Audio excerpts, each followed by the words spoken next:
Salut à tous, ravi de vous retrouver sur Direct Course pour évoquer ce programme dominical du 23 septembre. Direction Vincennes pour le Quintet Plus, le prix d'Anceny, une épreuve qui rassemble des trotteurs d'âge, des chevaux bien connus en semblable société. Priorité sera donnée aux trotteurs de 7 ans. Commencer par le 7 Rapide de Dijon.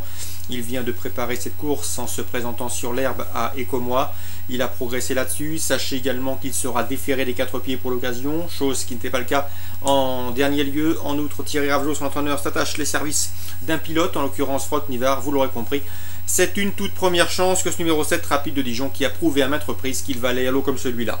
On lui posera le numéro 9, Reine-Hélène, qui vient de prouver sa forme en s'imposant sur ce même hippodrome de Paris-Vincennes le 7 septembre. C'est une redoutable finisseuse. Si elle peut bénéficier d'un bon parcours caché, elle devrait une nouvelle fois jouer les premiers rôles.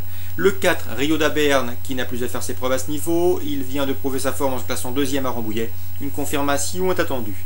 Attention également à la régulière Rose de Sarthe, le numéro 10, qui reste sur 4 podiums consécutifs. Le numéro 2, Quartz de Vin-de-Scie, qui ne vient sûrement pas du centre-est à des fins touristiques. La famille Pelletier se déplace toujours avec des prétentions à Vincennes. Ce Quartz de Vin-de-Scie en fait partie.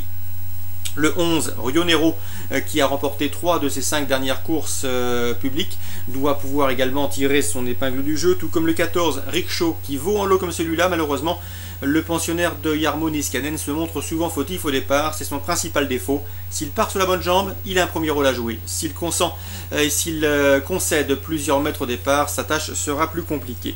Le 15, Pronto de Mai, qu'il ne faut surtout pas condamner sur ses dernières disqualifications. C'est un cheval qui a prouvé auparavant qu'il avait la pointure d'un quintet comme celui-là. C'est vrai que ses derniers résultats n'incitent guère à la confiance, mais attention, dans un bon jour et dans de bonnes allures, il est parfaitement capable d'intégrer le quintet gagnant. 7, Rapide du Dijon, 9, Reine-Hélène, 4, Rio d'Aberne, 10, Rose de Sarthe. Devant le 2, Quartz de Vin-de-Scie, le 11, Lionero, le 14, Rickshaw et le 15, Pronto de Mai. Concernant les informations recueillies auprès des professionnels, direction la Réunion 3, celle qui déroulera sur l'hippodrome de Cran, avec notamment Jérôme Follin, dont l'interview sera disponible sur Canal Turf Radio. Il présente le 201 Quick Baby. Le cheval effectue une rentrée et n'a pas couru depuis le mois d'avril, mais attention, il y a du travail derrière lui. Son entraîneur avait d'ailleurs hésité à le présenter dans le Grand Cross de Cran, c'est dire la qualité du cheval. Ici, il me semble en mesure de bien faire d'emblée. En tout cas, son entraîneur ne sera nullement surpris de le voir faire l'arrivée d'entrée de jeu. On lui posera le 203 Hades Desmottes, qui lui est en pleine forme. Il vient d'ailleurs de s'imposer sur ce même tracé de Cran, sur ce cross-country. Preuve non seulement de sa forme actuelle, mais également de son aptitude au tracé. Donc a priori, 2 chevaux qui se détachent, le 201 Quick Baby, le 203 Hades Desmottes.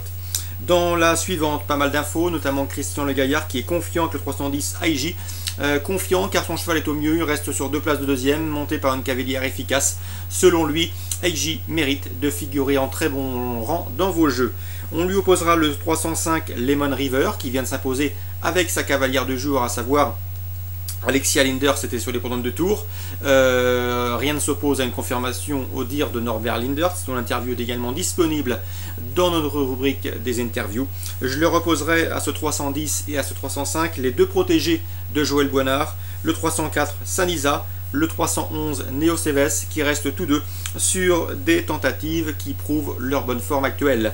310, 305, les informations Canal Turf Radio.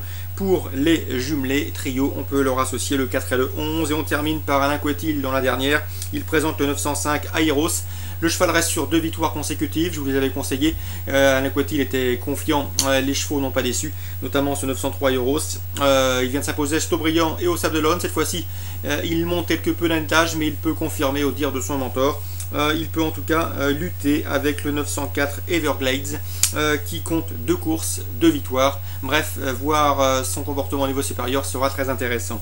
903-904, course ciblée à Cran en Réunion 3, la 2e, la 3e et la 9e. Bonjour à tous, bon dimanche et à très bientôt sur Direct Course.